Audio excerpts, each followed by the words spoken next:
Bloch की मुनीर को धमकी, अपनी सेना बलोचिस्तान से हटा लो। मीर यार बलोच ने कहा नहीं हटाया तो 1971 वाला हाल करेंगे। मीर यार बलोच ने कहा अभी 11 तारीख को ही उन्होंने अपना स्वतंत्रता दिवस मनाया है और अभी ये भी कह दिया, और ये बड़ा महत्वपूर्ण है, ये देखिए जरा क्या कहा गया है। और ये स्पष्ट दिखाई दे रहा है कि गोरवाणी से असल में थर्राया हुआ उतना पाकिस्तान नहीं है।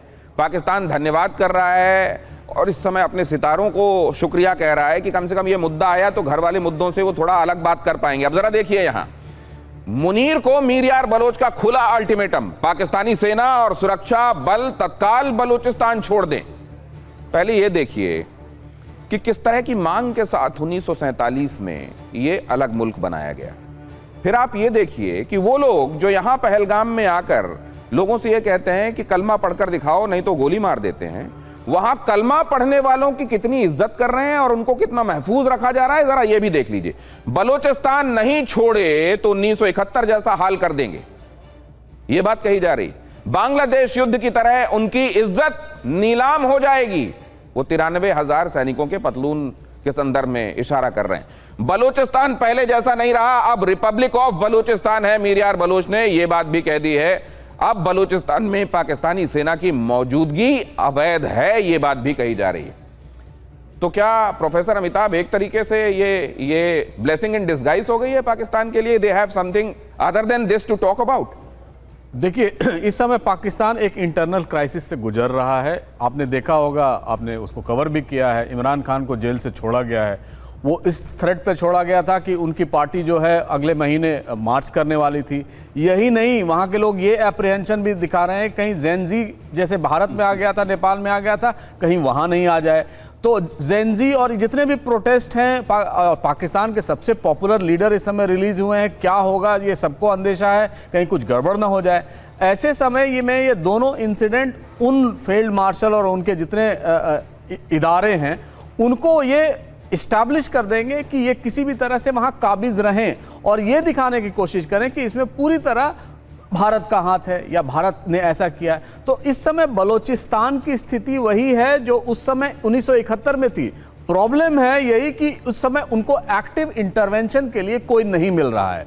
अगर वो नहीं, बलूचिस्तान की समस्या, और बलूचिस्तान तो एक है ही, पीओके जो है वहां भी तो समस्याएं वैसी ही बनी हुई हैं। इस तरह पाकिस्तान को इन सब चीजों से बल मिलता है कि किस तरह अपने लोगों को कंसोलिडेट कर पाए। ये सच्चाई, मतलब ठीक है, पहले थोड़ी देर के लिए किनारे रख देते हैं और ये देखते हैं कि इस समय कहां क्या चल रहा है। पीओके में देख लीजिए, ये जिसको आजाद कश्मीर कहते हैं वहां पर क्या चल रहा है आप देख लीजिए, और यहां जम्मू एंड कश्मीर में क्या स्थितियां हैं वो आप देख लीजिए। किन जगहों पर आवाम सुखी है और अपनी टेरिटरी, अपने आप को जहां पर है वहां पर जय जयकार कर रही है, और कहां पर वो ये कह रही है कि खुदा बचा लो, ये लोग हमारे साथ क्या करने पर आमादा हैं। कहां पर जाक बन रहा है, कहां पर कहा जा रहा है सरफरोशी की तमन्ना अब हमारे दिल में है। ये भी यहीं पर नारा दिया था यहीं के स्वतंत्रता सेनानियों ने, जिसको वहां दोहराया जा रहा है। अब जरा देखिए मुनीर शहबाज इतना परेशान क्यों हैं। असल में बलूचिस्तान में बढ़ता विद्रोह उनके लिए जबरदस्त सिरदर्द है। 85% इलाके पर बलोच समूहों का कंट्रोल है। बलूचिस्तान सबसे बड़ा संसाधन समृद्ध इलाका है। चीन के सीपेक प्रोजेक्ट का मुख्य सेंटर ग्वादर बलूचिस्तान में मौजूद है। यहां पीओके में जन विद्रोह है और लोग पाकिस्तान सरकार और सेना के खिलाफ सड़कों पर हैं। बिजली, पानी, महंगाई और साथ में अत्याचार, भ्रष्टाचार, इसके खिलाफ बड़े प्रदर्शन हो रहे हैं। 11 से 14 अगस्त को ब्लैक डे मनाया गया। स्थानीय लोग पाकिस्तान से आजादी की मांग कर रहे हैं। आंतरिक राजनीतिक और सुरक्षा संकट जबरदस्त दिखाई दे रहा है। इंटरनल जो इनकी पॉलिटिक्स है और सुरक्षा, वो बड़ी जबरदस्त टर्बुलेंस में फंसी हुई है। खैबर पख्तूनवा में टीटीपी के हमले रुक ही नहीं रहे हैं बल्कि बढ़ गए। कुछ रिपोर्ट्स में मुनीर और शहबाज के बीच में तनाव की खबर भी आ रही है। ऐसे में क्या आरजू काजमी जी एक तरीके से ये ठीक ही हुआ है वहां के डिस्पेंसेशन के लिए कि कोई और, वो भले ही फोर्ज्ड मुद्दा हो, उन्हीं 25 फोर्ज्ड डिपार्टमेंट्स की तरह जिसको सीनेट ने अंडरलाइन किया, but they have something now other than these problems कि वो बात कर पाए।